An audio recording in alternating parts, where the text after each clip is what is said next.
Thank you so much, Shikha. And thank you for all the delegates who are attending this panel and our sincere panelists who have taken our time to be here with us and share their insights on the pursuit of data.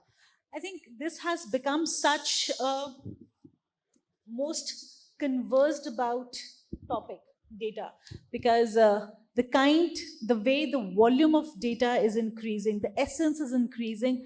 It has been called everything from the most valuable asset to the gold for enterprises or the oil.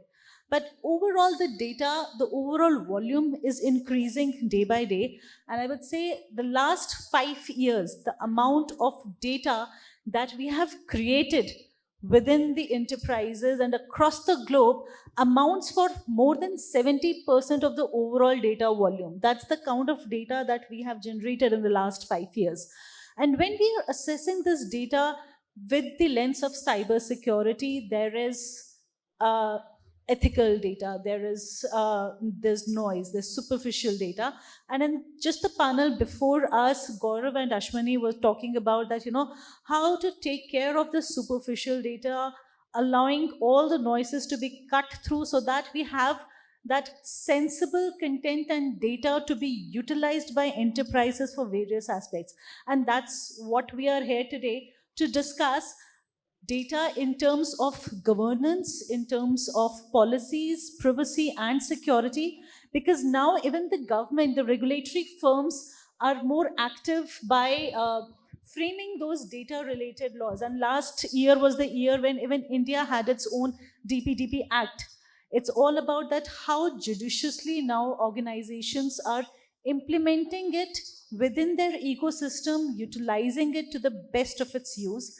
And without further ado, I will just go with my first question. And Praveen, I would like to pose this question to you: that with all this dynamism around data, how do you strike a balance between governance, data security, and data privacy? Because I think everything is important, but ensuring everything in one go when you are creating that kind of approach is definitely challenging, because you have to ensure smooth compliance and regulatory aspects also. And along with that, you have to maintain operational efficiency. And the data is huge, voluminous. So, what's your take on that? Great question, I must say, Pratik. Well thought. So, for me, it's a bit easier because I lead the security, I lead the governance, I also lead the data protection or data privacy, the MCMISO and DPO both. So, little bit easier, but practically it's kind of big challenge for anyone to strike the balance. Striking the balance is not easy. So there are good tips based on my experience, nothing to do with my current organization or previous organization. Whatever I'm sharing based on my 25 years of experience in these areas. So how I do, first tips definitely involve the senior management. This is very important. Involve the senior management means please do create a data privacy or data governance committee, council, steering committee, whatever name you want to give, but have that done in the first place, so that your CEO, your chief business officer, your data owner, or your business heads, they should be part of that governance committee. And you should be running as a DPO or CISO that committee, or anyone from your team can run that committee. That committee and will be very helpful to drive any agenda what you would like to drive, because driving in your own capacity is difficult. So have that formal committee created. This is the first tips I would like to give. The second balancing tip what I can give you, have a policy created, right? So policy creation is again much easier. So you can call any big four or any company and they can do the copy pasting and kind of share some policy. So do create the policy. This is something you cannot avoid. But after policy creation, it must go to the nth level. It is very important. So please create an awareness around this policy. Create the small procedure around those policies. Have that session done with let's suppose network team, let's suppose business teams and all those, right? So create the awareness so that these people also should be part of your agenda. Creating some kind of ownership involving everyone in your agenda is the prerequisite to the success of your agenda. The third thing that any policies and etc. Should not be kind of complex or kind of not easy to implement. To keep, I always follow the KISS principle, also called as KISS, keep it simple and stupid. So please, all your policies, all your control, all your standards, process, procedures must be very simple to understand, simple to implement. The fourth thing I would like to do, especially I worked at very large enterprises. So not only the DPDP Act, Pratik, and everyone, it's a number of regulatory requirement you have to manage and deal with, right? So your regulators, your maybe government agency, law enforcement agency, if you are having the certificate like ISO 27001 or any other certificate, so multiple control requirement you need to follow to make it happen, right? So I always do create the integrated control framework where all the controls coming from either regulatory side or certification side, and that follow that integrated so that you will have the visibility. These are the 10, 15 to 100 controls we need to follow. If you are able to gather the evidence around those control what you are supposed to implement in your organization, then striking a balance is very easier, right? So that any auditor ABCD comes from anywhere. Now these are my control framework which is aligned with all our requirement. These are the evidence around this control, so it is much easier. This is how I can share and summarize. Definitely, these are certain key aspects that organization cannot ignore, be it in terms of policies, clarity, transparency with the boardroom. Uh, Rajgopal, if you would like to add any specific point further to these key Sure, pointers. sure. Yeah. Thank you everybody for having us on the panel. Appreciate it. Now, one of the key things that one has to do with data is actually adopt a risk-based approach to classify the data and then take mitigation action around it. Right? Data is just going to grow. Right? One can't completely boil the ocean, so one has to decide what battles one wants to choose to fight. Right?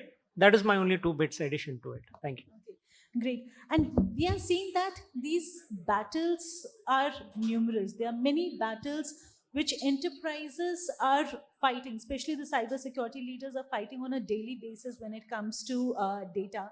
And uh, Abhishek, I'll be coming towards you with this thought because the data is expanding, the regulations are also getting introduced, these mini battles are also expanding, and we have seen that the overall threat vector or the surface aspects are also increasing, specifically if I consider hybrid workspace, specifically post pandemic, that has somehow become the norm within the enterprises. But when we talk about these hybrid workspaces, it also increases endpoint threats in terms of vulnerabilities. So, in an era of this hybrid work mode and cloud computing, how do you ensure or say what are the first key challenges that you face and how do you look upon to them with what approach?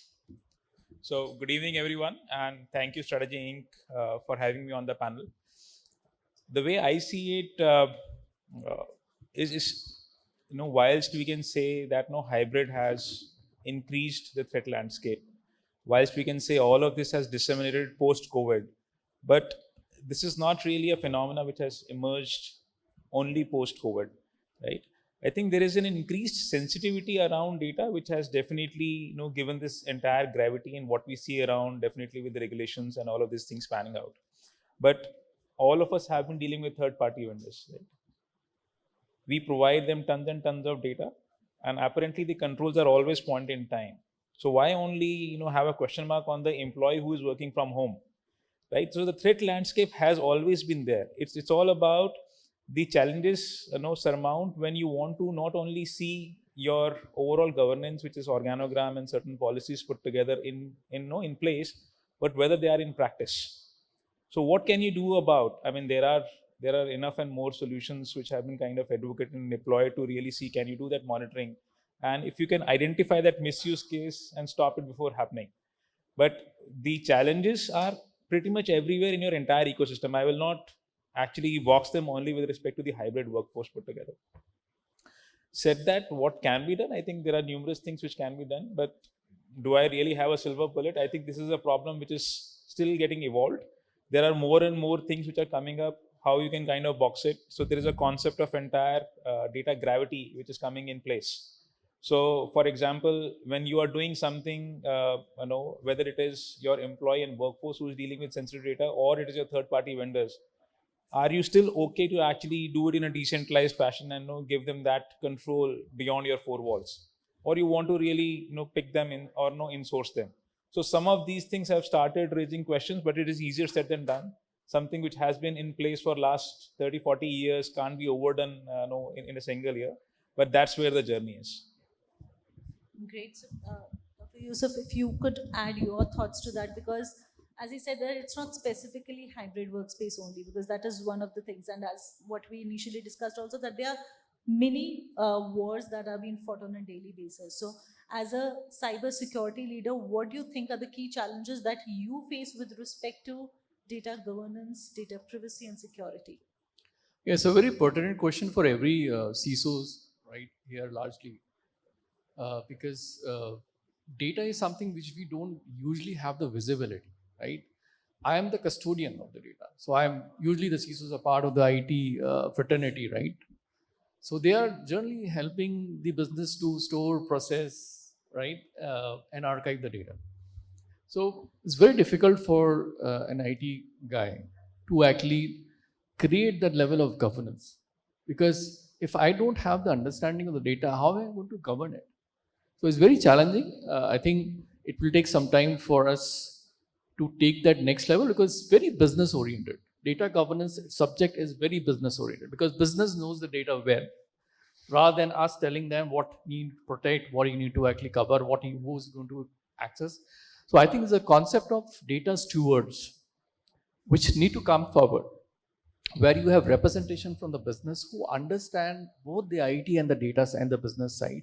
They're a better audience or a better person to actually manage this entire data life cycle. So that's where I think you create a culture, because it's very difficult to actually create that data governance culture unless you have understanding of and that the kind of businesses which they are going so complex, right? And data is all over the places, right in the sitting in my OneDrive, to my file servers, to my endpoint PCs, where the data, and if you see 90% of the data is unstructured, right? What we have visibility is the structured data running in my databases, right? So we have the visible, but what about the 90% of the data which is unorganized? So I think this is the right time, because the amount of data which is actually getting created every day, it's humongous, right? So I think as a organization need to think about how they are going to manage this entire gamut of data governance itself. It's a very, very important subject. And since now data privacy is going to soon be in place, then I don't see it's not the best time. It is the time now to actually think about and focus on those areas, right? Which is usually it is a gray area for us as a CISOs. Okay, great. And Praveen, as he mentioned that a lot of structured data is there. There's unstructured data, and we have to think very clearly about the entire life cycle management of the data. So, what, according to you, should be the best practice right now for enterprises to adopt within their system to ensure that correct or accurate data is being assessed, and we kind of filter out the noise and ensure that the volume is growing in a more controlled manner? So again, right, I'll share my experience here. A few tips. So how I do last many years. As my co-panelist rightly said, the structured and unstructured data, the ratio between these two data and all those, right? So there are a few tips, rather few tools what we have. I'm sure if you have done the GDPR implementation and DPDP Act is still on the way, but anyone is kind of have experience with GDPR. So there are few tools we have under GDPR. So first, right, there has to be kind of the we call as a record of processing activities or ROPA. So where the privacy champion or privacy stewards, right, they play the very critical role. Privacy team or champion or rather DPO's team to go to the different business team and conduct that ROPA activities where they have the visibility what kind of data that particular business is creating, where they are storing those data, who are accessing those data, and number of things we collect that. That is the good exercise to start with to get the understanding around the data. The second, what we call as DFD or data flow diagram, that also will give you from where it originates and from where it gets expired. That is the life cycle management of those collected data.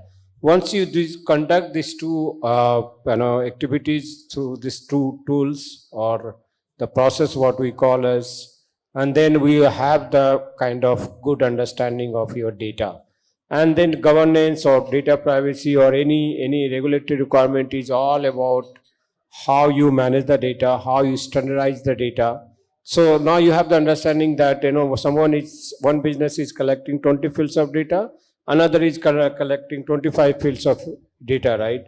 And 5 fields are unnecessary. So both in DPDP Act and GDPR, they also call as data minimization, right? So unnecessary data, then you can say that these are the 5 fields you are unnecessarily collecting. It means that if they stop collecting those data, you have the reduction in your data size, right? The third tips what I can give you that have investment done for a good tool, data governance tool. There are, I'll not take any name, but there are good tools available in the market who does the discovery for structured data, unstructured data both in your ecosystem, and then they also classify, tag based on your parameters, based on your policy. And once you identify that these are our crown jewels, these are okay, not so important, some kind of understanding you have, then please do apply the information security concept called data or layers of security, right? So have the data centric security applied on this and see that where are your crown jewels. Can you put it in one box? Can you put multiple layers of security around this? Can you delete all the unnecessary storage of those critical data spread across your ecosystem? So all those standardization, minimization, and all those you can do. Once you have the source of data and the location of data identified, then you can have the access control implemented as well, right? So who can access is called 5W principle, who, when, where, and all those, that how it is being accessed, when it is being accessed, why it is being accessed. Then again that will give you the big insight. So whenever you go to the business, this 5W will give you the better picture. And as a CISO or security professional, now you know the way our data is stored. Then put all those encryption, data at transit, data in all those at rest, encryption, access control, multi-factor authentication, the layer 3 security, layer 7 security layer. So all those you can put that. So this is what I can share my tips, Pratik. And as you talk about these tools, how do you look forward to integration of AI in the entire data management premise? So AI again, right? Last 3-4 years, it's been buzzword. As a security professional, right? We have been using different tools, be it layer 3 tools like firewall or layer 7 tools like WAF, etc. Right? So all security product and tools, they do claim that they have enabled the AI module as well. So if you are kind of ML, if you are kind of LLM model now, so it is important again to invest on the AI-enabled tool, which is very critical for us, right? Especially that OpenAI framework or large language model. For example, I can share, right? So we use LLM model in our SOC, where we have some kind of rules enabled, and we can filter out the unnecessary alert, which a kind of alert fatigue kind of problem we had. So this is critical for us, right? So privacy tool is still that is kind of coming up. Right now, there is no much investment done on the privacy tool, but security tool on the AI side is enabled, and all security professional lately they started adopting as well, and they also creating their own model. And if they have the resources and they have the budget to do that, and we are doing that. So this is something we cannot escape. This AI thing. Fair enough. Abhishek, when I think of insurance as a sector and I look at the kind of data that the insurance sector has access to, the consumer data, how do you look forward to utilization of AI related tools in terms of data management to ensure the governance and the privacy aspect for the data? It is still initial stages when it comes to AI with respect to privacy and data governance tools. Right? There are tools which are talking about that they can do fingerprinting using AI and actually help you labeling and classification of data. There are tools which can help you actually analyze more of context. But when it comes to overall governance, the full scale usage, even with respect to machine learning, is yet to be seen. Is what is our view around the same. Great. And Rajgopal, if I look at the overall industry perspective for metro and related brands, how can AI be utilized from, say, consumer behavioral aspects and from the governance of data in your industry? So, like they say, data is the new oil, right? And that's what being said for a large number of years. But what has changed, I think, post just before pandemic, right, is the fact that the ability to use a whole generative layer on top of our existing data to do a lot of the heavy lifting, right? And that's what the industry is now focusing on, right? Primarily for a lot of retailers, take a coffee chain in the US, for example. One of the things that they were grappling with was same store growth, and there was a belief that one can leverage the existing data to improve both customer service and improve same store growth. Now, same is true in a lot of other industries also, right? That being said, one of the key things one has to understand is that everything you do in the area of data protection, etc., is like net practice. The real match comes when there is a breach, right? So one of the key things that also needs to be done within an organization is breach simulation, right? Because not only that tells an organization about the readiness to address a scenario like this, especially in a changing statutory landscape like the DPDP, but also how do you minimize the impact of data that gets breached, right? Can we use anonymization and things of that nature such that even if there's a breach, and there will be a breach one day or the other, the ability of the perpetrator to leverage that data is minimized to a large extent. Thank you. Sure, great. And as we are almost, the time is limited, but continuing that thought of, breach simulation, I would come to you, Dr. Yusuf, that how can, as an enterprises, you can ensure or say better be prepared for these data breaches proactively as an organization? Yeah, I think the most important for protection from data breaches is, of course, I need to know the whereabouts of my data, right? Who has access to it? What are my data stores are, right? And what could go wrong if somebody actually exfiltrate the data? So from data breach perspective, I think the very important aspect is to reduce your data, right? As per GDPR, it's a very clear control or requirement that you have to minimize your data. If you are able to minimize you have more control, right? You are able to classify the data in a better fashion. Otherwise, the biggest problem organizations are facing is to classify the data itself. Now, big question is that how do I classify and label my data? So there are two aspects to it. One is classifying that is a financial data or is a business data, and then each of those classification have a label to it, right? Whether it is public, private, restricted. So unless you don't classify your data, right, it's going to be very difficult for you to actually lay down and fortify your defenses, because if the DLP system will work, but they are actually a dumb system unless you tell them, the system, that this, hey, look, you have to protect my sensitive data or a PI data, and this is what my metadata. That's where you capture, because DLP system will not see that what content it will see the metadata, where you are capturing the labels, right?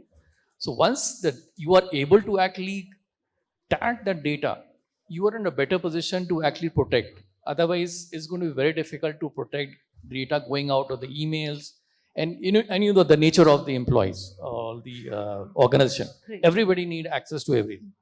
They need Definitely. Gmail, they need USB drive.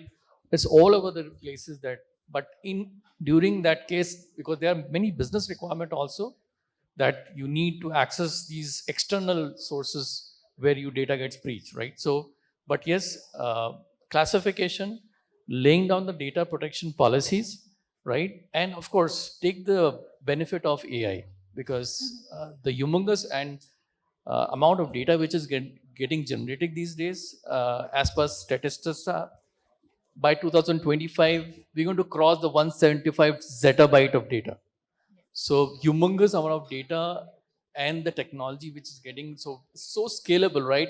Right from the storage system to the S3 bucket and the EBS. So the kind of environment that we have is scaling up so easy. So either you scale down the data or understand your data sets is very important. With the time up and with the key pointers of having a simulation strategy, a data protection strategy, is there anything else that you would like to add on to the proactive approach and ensuring that the trust gap is being reduced with the key stakeholders? I think it is all about building capabilities in the peacetime. You know, whether it is active data discovery, whether it is all about that breach response readiness, and foremost, when you talk about the trust with the end consumer, it is all about transparency. So, how do you ensure transparency with the end consumer? I think this is the key. Okay, great. Praveen, if we can have some last additional pointers to this aspect. So, first of all, I can refer the Gartner report, right? So, identifying the data breach takes a lot of time. So, most of the enterprises have no clue that a data breach has happened, right? Unless it is claimed by some hacker group or something. This is the reality. So, for me, it is important that, yes, as all my co-panelists said, that where is your data and what are the detection capabilities you have put around those data so that they can detect any kind of breach happening. Like if any connection is having command and control kind of connection from outside, then your SIM will be able to identify, okay, there is a kind of command and control connection, right? Or any your DLP tool, if you have put either be network DLP or email DLP or cloud DLP, and those tools should be kind of sophisticated enough, AI inbuilt module, so that they can give you the alert some data is going outside and this is the alert, and that those tool must be integrated with your SIM tool. So those are the detection capability you must invest, and then after that you should invest in protection capabilities, like all the protection capabilities whatever you can put, and I can talk on and on this, but hope you understood that detection and protection is important. And once data breach is happened, then you must invest in the restoration, like good backup, immutable backup, maybe outside from your data center, and there are good technology around this as well. So from where you can restore those data and quickly recover from that shock. These are the quick tips I can share with my audience. Thank you so much to each of the panelists for sharing your insights, and I'm sure our audience would have got the crux of the overall aspect of data, the life cycle management, and having a proactive approach to the overall data aspect, because Data, as we said, is oil, but it's equally important to save it to the most, utilizing the best of the information and avoiding the superficial data. And the master of ceremony is almost about to come on this stage. Gate crash. Thank you for being patient, but thank you so much for sharing insights with us. Thank you so much.